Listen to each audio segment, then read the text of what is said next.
काल का दाना, कंजूसी की विनाशकारी गाथा। अमरापुर गांव में बेती देवी, जिन्हें प्यार से दादी कहा जाता था, अपनी फौलादी इच्छा शक्ति और किंवदंती बन चुकी कंजूसी के लिए जानी जाती थीं। वे 1 चम्मच घी को 10 लोगों के भोजन में फैला सकती थीं और मुरझाई हुई पालक की पत्ती को एक अनुभवी जनरल की तरह सहेज लेती थीं। एक मंगलवार की दोपहर, जब दादी रात का खाना तैयार कर रही थीं, वे एक साथ कई काम कर रही थीं। एक हाथ में उनके पास चावलों का बड़ा कटोरा था और दूसरे हाथ में एक छोटी बिना निशान वाली गहरे लाल रंग की पुड़िया। इस पुड़िया पर एक खोपड़ी और क्रॉसबोन का चिन्ह बना था, जिसे दादी ने अपनी कमजोर आंखों के कारण एक सजावटी कमल का फूल समझा। और इसमें चूहों को मारने वाला सबसे शक्तिशाली और नया विषैला पाउडर था, जिसका नाम था मौत का दाना। दरअसल रसोई में राटा टाटा नाम का एक बहुत ही शरारती चूहे का आतंक था, जिसने हाल ही में दादी का आम के अचार का सारा स्टॉक कुतर दिया था। राटा टाटा को रोकना जरूरी था, लेकिन तभी बगल के कमरे से उनके पोते चिंटू के बर्तन को लात मारने की वजह से एक जोरदार आवाज आई और दादी का हाथ कांप गया। चूहे के बिल के पास मौत का दाना छड़कने के बजाय उन्होंने अनजाने में पूरी पुड़िया चावलों के कटोरे में खाली कर दी, जिससे चावल के दाने एक पतले विषैले गुलाबी रंग से रंग गए। दादी ने आंखें झपकाईं। आहा, ये एक नया उच्च श्रेणी का लाल मसाला है। अतिरिक्त चमक के लिए उन्होंने बड़बड़ाया, फिर कटोरे को सूंघा। थोड़ा थोड़ा धातु जैसा महक रहा है। अच्छा है, तेज स्वाद। उन्हें तब तक भयानक सच्चाई का पता नहीं चला जब तक उन्होंने फर्श पर खाली पड़ी जहर की पुड़िया नहीं देखी। लेकिन दादी का दिमाग बचाने के लिए तार-तार था, हार मानने के लिए नहीं। चावलों के एक पूरे कटोरे को, जो एकदम बढ़िया हैं, फेंक दूं?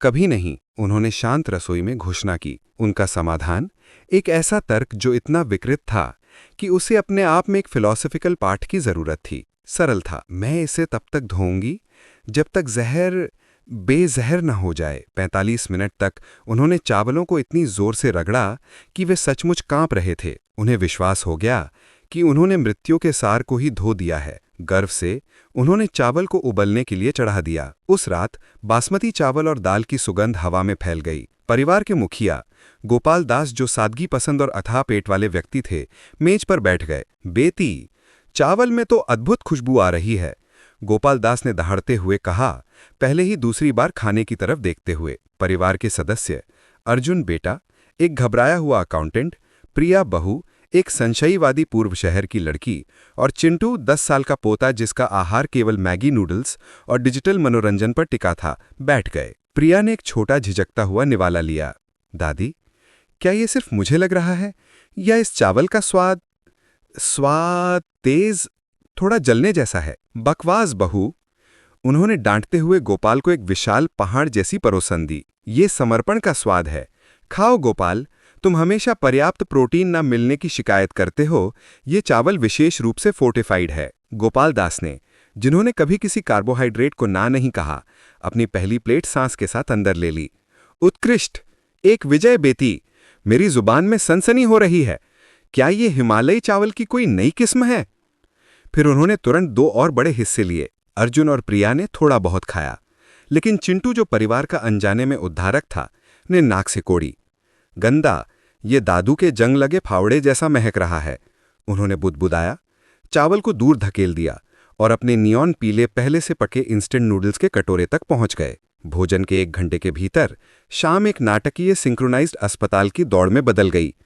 अर्जुन और प्रिया, जिन्होंने मध्यम मात्रा में खाया था, उन्हें चक्कर आने लगे। चिंटू, जो अपनी टैबलेट में व्यस्त था, वो था जिसने एम्बुलेंस को बुलाया। गोपाल दास, जिन्होंने एक छोटी सेना को खिलाने के लिए पर्याप्त विषैला चावल खा लिया था, चावल के अविश्वसनीय स्वाद की प्रशंसा करते हुए बीच वाक्य में ही गिर पड़े। गांव के डॉक्टर के वीर प्रयासों के बावजूद गोपाल दास चल बसे। उनकी अंतिम फीकी सांस में एक फुसफुसाहट थी, लेकिन चावल बहुत ही नरम थे। आपातकालीन उपचार से अर्जुन, प्रिया और चिंटू बच गए।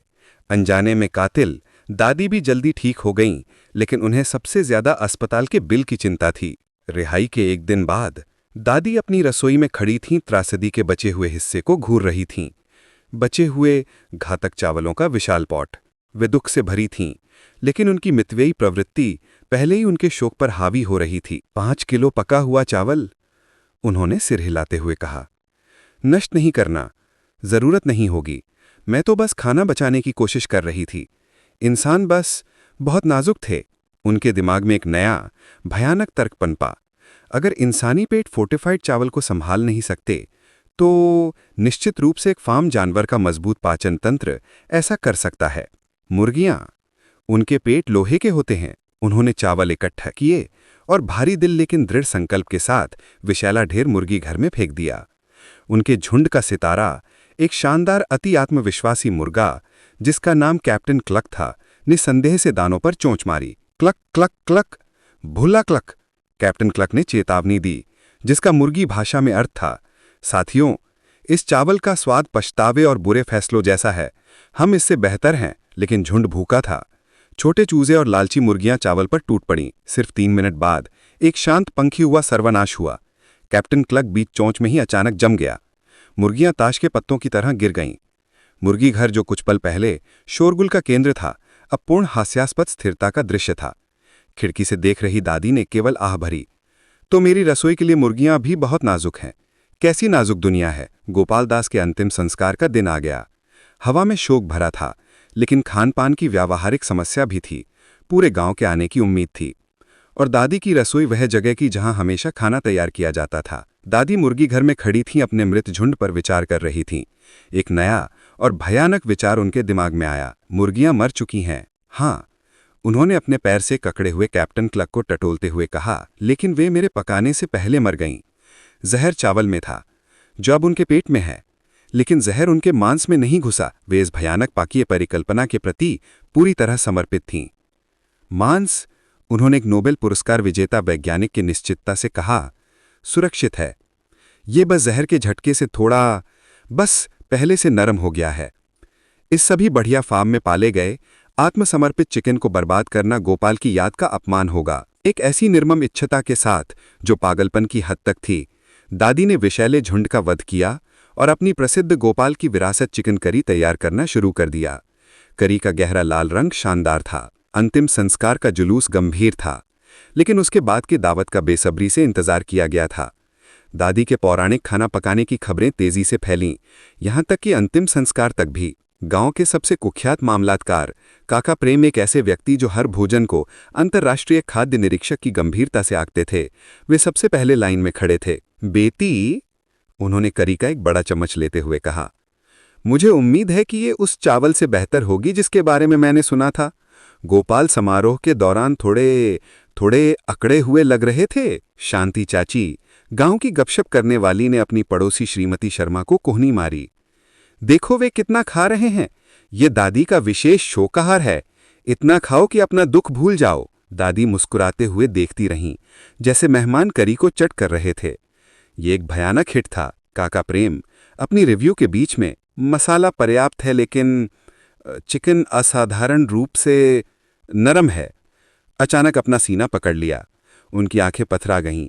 वे थोड़ा लड़खड़ाए, फिर गोपाल के चित्र के लिए रखी फूलों की माला में एक तरफ गिर पड़े। शांति चाची, जो काका प्रेम के कथित नाटकीय अंदाज पर हंस रही थीं, एक और निवाला लिया। उनकी मुस्कान गायब हो गई। वे बेकाबू होकर हिचकी लेने लगीं, फिर आगे की ओर झुक गईं। उनका चेहरा सीधे रायते के कटोरे में जा गिरा। फिर ढहते ग्रामीणों का स्वर शुरू हुआ। एक एक करके अमरापुर के लोग, डाकिया तक, शिक्षक, फल विक्रेता और स्थानीय साहूकार, डोर टूटी कठपुतलियों की तरह गिरने लगे। ये एक सामूहिक बेहोशी थी, एक सांप्रदायिक सहज स्फूर्त पार्टी जो एक महिला की पूर्ण मिलावट रहित कंजूसी के कारण हुई थी। श्रीमती शर्मा, जो एक प्रसिद्ध शाकाहारी थीं और केवल सुरक्षित दाल खा रही थीं, उन्होंने दहशत में देखा। बेटी देवी, आपने चिकन के साथ क्या किया? दादी अपनी चाय पीते हुए भ्रमित दिखीं। चिकन? ओह, उन्हें बहुत पसंद आया, लेकिन ईमानदारी से मुझे लगता है कि वे सब गोपाल के गुजर जाने के सामूहिक दुख से बेहोश हो गए। कितने संवेदनशील प्राणी हैं। दृश्य पूरी तरह से अराजक था। जो लोग एक आदमी का मातम मनाने आए थे, उन्हें अब खुद चिकित्सा सहायता की जरूरत थी। अमरापुर जाने वाली सड़क तुरंत एम्बुलेंस से भर गई। फ्लैशिंग लाइट्स की एक अनंत कतार, जिसने अंतिम संस्कार को एक विनाशकारी गांव-व्यापी इमरजेंसी में बदल दिया। सवाल ये नहीं था कि ये किसका अंतिम संस्कार है, बल्कि ये कि अब अगला किसका अंतिम संस्कार होने वाला है। अंतिम गिनती से पता चला कि 95% मेहमान जहर से प्रभावित थे, जो तत्काल चिकित्सा प्रतिक्रिया के कारण बाल बाल बचे। चिंटू, जिसने केवल अपने नूडल्स खाए, और श्रीमती शर्मा, जो सिद्धांतवादी शाकाहारी थीं, केवल वही दोनों बचे थे। कुछ दिन बाद जब गांव स्थिर हो गया और डॉक्टरों ने आखिरकार सामूहिक जहर को अत्यधिक खाद्य पाकीय मितव्ययिता सिंड्रोम के रूप में निदान कर दिया, दादी अपनी रसोई में अकेली बैठी थीं। पुलिस ने उनसे पूछताछ की थी, लेकिन उनका वास्तव में ये मानना था कि वह दिन बचा रही थीं, न कि गांव को जहर दे रही थीं। उन्होंने एक गहरी सांस ली, अपने चावल के कटोरे को देखते हुए। ये अब स्पष्ट है, उन्होंने बुद्धिमानी से सिर हिलाते हुए कहा। अगली बार मुझे चावल को 45 मिनट नहीं, बल्कि पूरे 90 मिनट तक रगड़ना होगा, और शायद धोने के पानी की मात्रा दोगुनी करनी होगी। बेती देवी ने अपने पति, अपनी मुर्गियां और लगभग पूरे गांव को खो दिया था, लेकिन उन्होंने एक चीज सबसे ऊपर संरक्षित रखी थी, चावल का एक दाना भी कभी ना बर्बाद करने का उनका अटूट दृढ़ संकल्प।